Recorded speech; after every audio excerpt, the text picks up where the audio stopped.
ጊዜና አንቺ እኔ ሚስት የምትሆኝበትን ጊዜ ቢዘገይም በጉጉት ጠብቀዋለሁ። አደይና ዴቭ እንግዲህ ከመጋባት ይልቅ መራራቅን የመረጡ ይመስላሉ። ይህ ነገር ምክንያት የሆነው ደግሞ የለሊ ህመም ነው። እሱ ደግሞ እንግዲህ ትኩረትና ጊዜዋን ሰጥታ ከጓደኛዋ ጋር ማሳለፍ ከዶክተሩ ጋር መገናኘት የዘወትር ስራ ሆኗል። ዴቭን አበሳጭቶታል። በሌላ በኩል ፍቅር ከውርደት ተርፋለች። ዳኒ ሩጦ አምልጧል።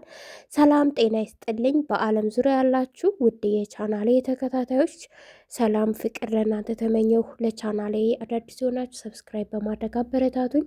ቪዲዮን ደግሞ ላይክ እና ሸር አድርጉልኝ። ሰራተኛዋ አደይ ድራማ አስተማሪና ቁም ነገር ሀሳቦችን እናደርስበታለን በቻናሉ ማለት ነው።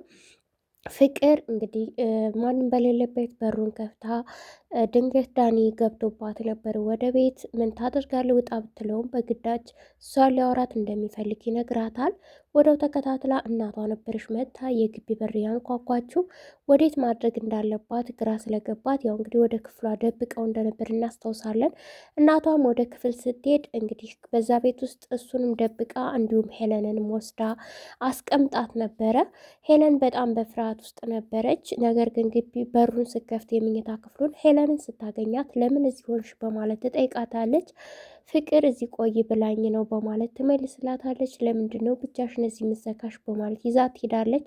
ዳኒት እንደተደበቀና ሳይታይ እንደቀረ ተመልክተናል። ታዲያ ዛሬ ላይ ሲያዝናናቸው ቆይቶ አሹ ሮማንና ሩታን ይዞ ሲመጣ ፍቅርን እንግዲህ አንቋት ነበረ።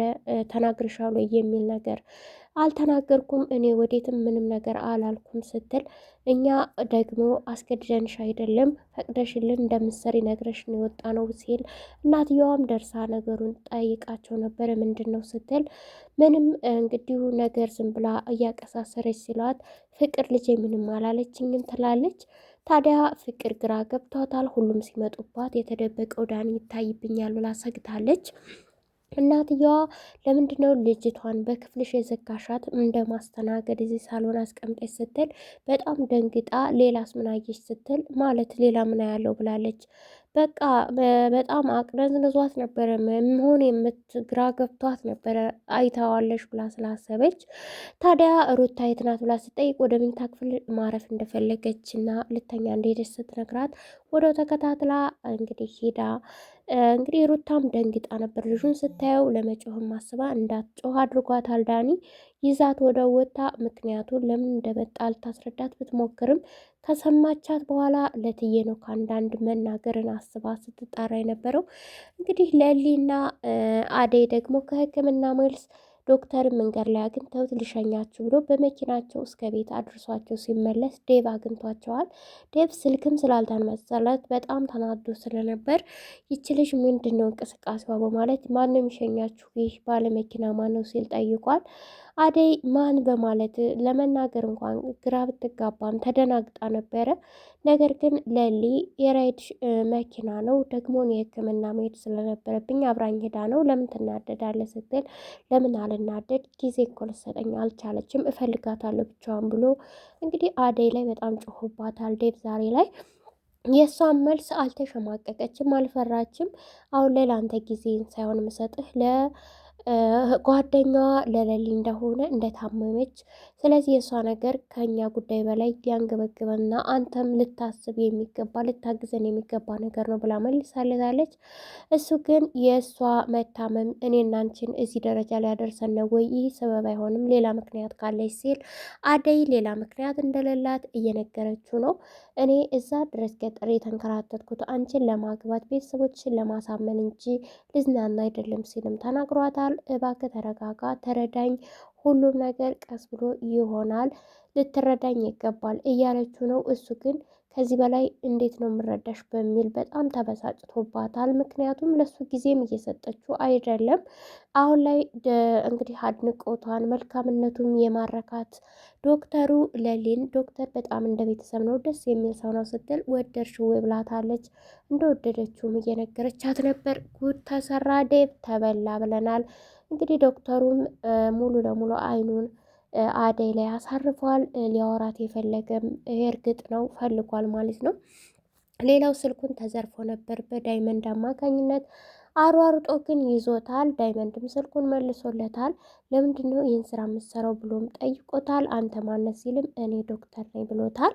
እንግዲህ ራሱን ሊመክረውና ወደ ራሱ እንዲመለስ ልጆች ስላሉኝ ነው በማለት እንዲሁም አሹንና ኪንጎን ስም ጠርቶ የእነሱን ነገር ስለሚያንገበግብ ወደዚህ ስራ ገባው ስለሚያሳዝኑኝ ሲል አይመስለኝም ልጅ ያለህ በማለት ነገሮቹ የውሸትና የማጭበርበር ስራ እንደሆኑ ስለገባው ወደ ቢሮም ወስዶ ምንም እንኳን ቢፈራም ቢሮ ከወሰደው በኋላ አምኖታል። ከዛም በኋላ ግን በጣም ብዙ ምክሮችን መክሮታል ማለት ነው። ሌላ አማራጭ መፈለግ አለብን እንፈልጋለንም ደግሞ ይህን ስልክ በመስረቅ እጅግ ብዙ በርካታ የሰዎችን ህይወት ትቀጥፍ ነበር ሲልም ታማሚዎች፣ ታካሚዎች ወደ እሱ ስልክ እንደሚደውሉ ይህ ስልክ ደግሞ እጁ ላይ ከሌለ ሰዎቹ እንዲሁ ከህመማቸው ማገገምም እሱን ማግኘት እንደማይችሉ አስረድቶት ገባይ ዶክተር ሲልም ተመልክተነዋል ማለት ነው። ሌላው ሄለን እንግዲህ ከዛ ቤት ወንድ እንዳለ ጎረምሳ እንዳስገባች ለሮማን ሁሉን ነገር ነግራት ደግሞ ማን ነው ስትል ሮማንም ጥያቄ ፈጥሮባታል። ከዛ በኋላ ግን ከዛ ቤት ወጥታለች። ሮማን ወጥታ ስትሄድ በመንገድ ላይ የሚከታተላት ከኋላ ሰው እንዳለ ተረድተናል። እየፈራሽ ነበረ። ኋላዋን እየዞረች እየተመለከተችም አይተናታል። ታዲያ በቤት ውስጥ ደግሞ ቤዛ እንግዲህ ከባሏ ጋር ከአበበ ጋር ናት። ከሄለን ባል ጋር ማለት ነው። አበበ ከዚህ ቤት እንዳትቆይ ብሏት ነበር። ዛሬ ላይ ደግሞ ይቅርታ ጠይቆ በዚህ ቤት መቆየት ትችያለሽ፣ ባለፈው የተናገርኩሽን ይቅርታ ሲልም ሌላ እድል የክፋት ጥጓን የምታመቻችበት ያዘጋጀላት ይመስለናል። በጣም በደስታ አንተም ሆነ ሄለን መልካም ናችሁ፣ በተሳሳተ መንገድ ተረድቻችሁ ነው እንጂ እኔ እያለችም ስታመሰግንና ጭራሽ ምግብ ልስራለሁ ብላም ልትታዘዝ ስትሞክር ሄለን ትመጣለች። አልፈልግም ብሏታል። ነገር ግን ሄለንን ብቻዋን ለምላካት ሰው ማለት እኮ አይታመንም ስትልም እሷን ከሌላ ሰው ጋር እንዲጠረጥራት እያነቃቃችሁ ነው። ይህ ደግሞ ከወንድሟ ጋር ተማክረው የሰሩት ስራ እሷ አበበን፣ ወንድሟ ደግሞ ሄለን እንዲያጠምዱ ከዛም ደግሞ ሁለቱን መለያየት እንደሆነ ስራቸው ቀድመው ያቀዱት ነገር እንደሆነ የማንረሳው ነው።